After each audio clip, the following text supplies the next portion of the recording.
Next question. Yeah. Sir, I am Suraj from Janvi Raigad, Chhattisgarh. Sir, I am very grateful to you for establishing such an institution for children like us. Companies invest to earn profit. You are investing in the Dakshana Foundation.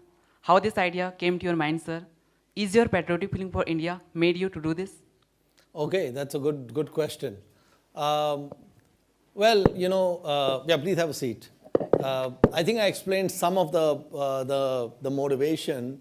Um, when I'm making investments, what I try to look for is good returns with less risk.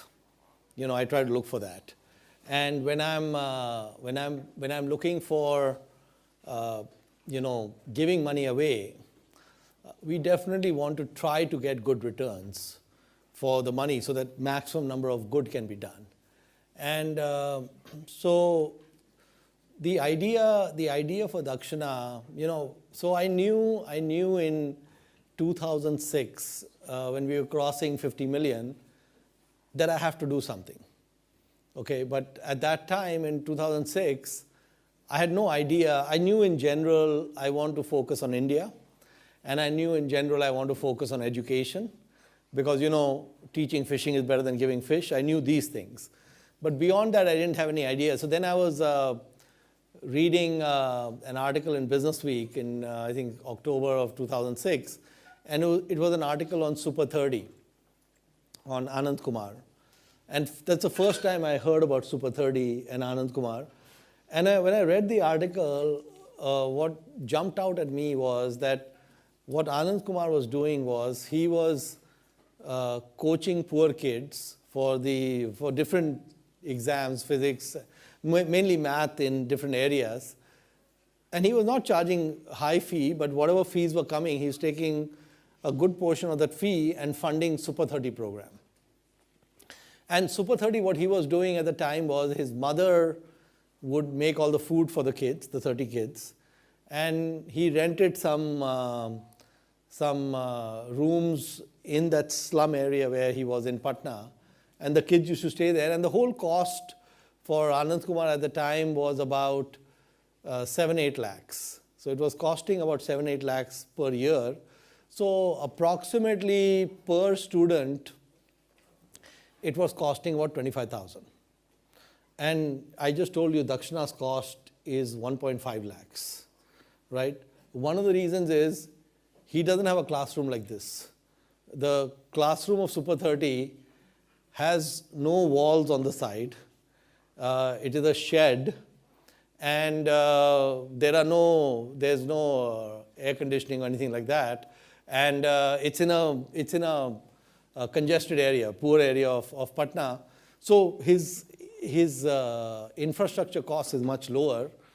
And like I said, his mother was cooking for the kids, and he's renting space around.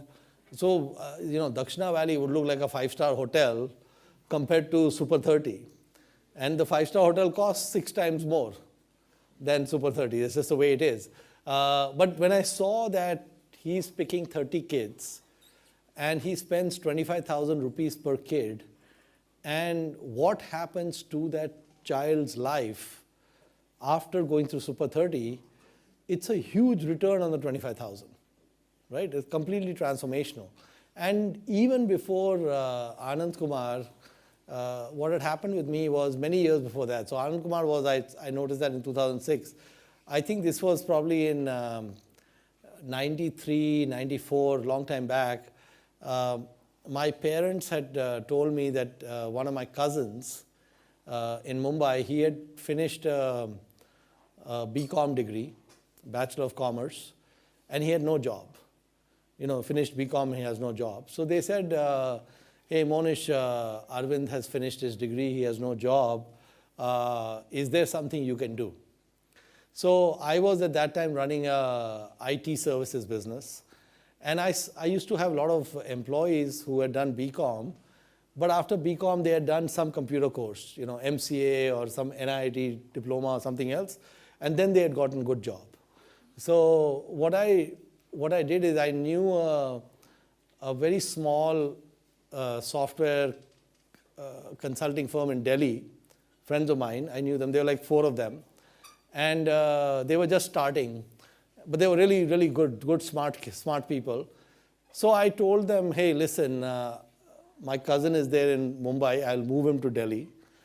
I want him to work with you guys. And you don't pay him. 0 pay. Just let him work every day.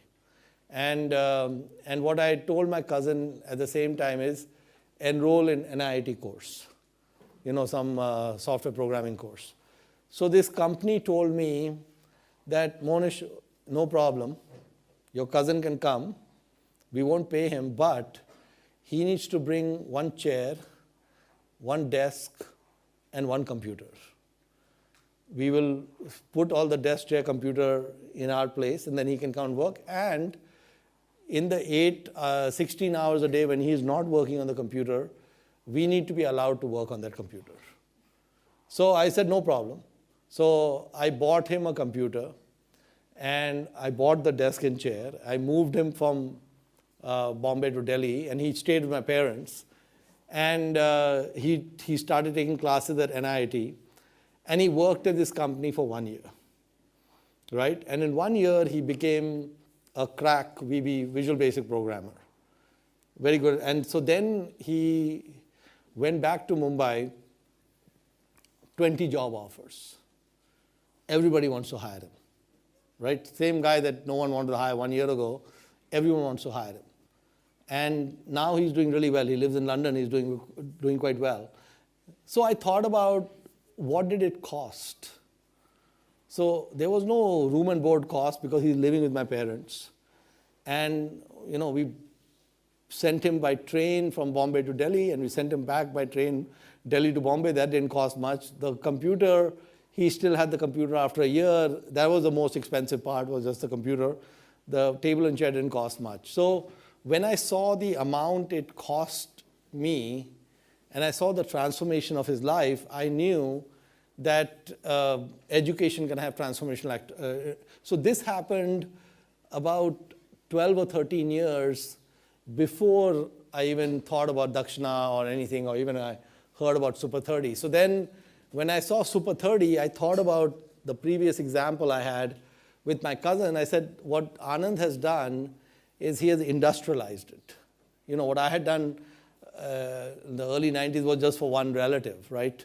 So I said, okay, let's go and fund Anand Kumar to scale. So I contacted him, and he said, we don't take any donations. Thank you. Thank you for your interest. So then I said, you know what, I'll go meet him and convince him to take the money. So I went to Patna in March of 2007. Again, I told him, listen, 30 people is very small. We should scale it, and you are a good guy. I'd like to fund you. And he said, I have no interest. We don't want to take any outside money. We want to keep it our 30 program, etc., nothing more. So then I said, okay, this guy is not going to change his mind. I asked him, would you mind if we duplicate your program? Copy everything that you're doing. He said, no, I'll help you. It's a good thing. You should do that. So I said, okay. He has no problem if we duplicate the program. And so that's what I was forced to do, is I was trying to avoid creating Dakshana with people and infrastructure and all that. But then we had a problem, right? Just like we have a problem now. We had the 50 million. We had to give away the million. We had to do that. And so I said, okay, it doesn't matter how successful or failure or whatever happens, we'll keep giving this money away. In 5-10 years, we'll figure it out. Let first 5 million go away, or 7 million people can take advantage of me, whatever else. Eventually, I'll figure it out. But what actually happened is that when we started Dakshana, when we first started Dakshana, we'd never heard of JNV. I didn't know what JNV, we'd never heard of it, right? And we were trying to figure out, see, with Anand Kumar, when he announces Super 30 test, a lot of people come to take the test. Maybe 10,000 kids come. So out of 10,000 kids, you pick 30, of course they are going to go to IIT. You're going to get really good filtering. In our case, in 2007, Dakshana is unknown. Who is going to come to take Dakshana test? Nobody. Nobody has heard of it, right? So I was trying to figure out this problem. How do we find poor kids who are really smart, right? And I was trying to find the problem, and so we were talking to coaching institutes in Kota and all that. So few of them repeatedly told us you should look at JNV. And so then we had a meeting in Delhi with Navodaya Samiti. And at that time, the JNVs, they had a problem. The problem they had is they knew they had really good kids. But after 12th, there was nothing. Because, there's no access to competitive exams, and you're sometimes middle of nowhere. What are you going to do after that? So the talent pool was not being harnessed in a proper way, right? And so they were willing, Navodaya Vidyalaya Samiti was willing to take a chance on Startup Dakshana with no track record because they had no choice. Their perspective was, we have to try to do something for the kids. There were two really good guys, the head of academics and the commissioner. They were both really good guys. They genuinely wanted a better future for Dakshana kids, for JNV kids. And they said, okay, this NGO has come. They are saying they'll do it. We'll give them a try. If it doesn't work, it's okay. We'll just shut down the program. And if it does work, then our kids will get helped. And so that's how we got this program going. And so then I was happy that this engine had started. We got the engine going. And here we are at this point. And I'm really happy that now we have expanded to beyond JNVs. We have expanded beyond IITs. We have expanded to medicine. And I'm hoping we can expand more and more into the state government schools and scale it so we can solve some of these issues we're trying to solve. But eventually what we'll have to do, in my opinion, is we'll have to start a second unrelated program of different kinds of fishermen. This engine can do up to a certain point. I'll have to figure out another engine. And the thing in charity or philanthropy is that you have to, in investing, what we try to do is we try to minimize risk and maximize return. In charity, what you have to do is you have to take a lot of risk to try to change the world. You cannot change the world if you are going to be very careful. So you have to go high risk, high return in charity. So what we will do is, once we get a little further along, Dakshana will probably take bold decisions and bold bets where we could lose our money. And if we lose our money, that's fine, because we will learn. Every time I think if we lose our money, we'll learn, and we'll get better. So maybe in a few years, you'll be able to see where we are at. And every year if you read the annual report of Dakshana, I'll talk about all of this, the two games. So I would say this: I am not a person who's trying to, I'm not trying to make the world better, okay? Honestly, what I'm doing is I'm just playing two games, a compounding game and a giving away game, and trying to get to zero. And it's just a side effect that there's some improvement in some people's lives. So that's what we're trying to do, is keep playing the games, and the side effect is you guys get a better life, which is great. Other questions?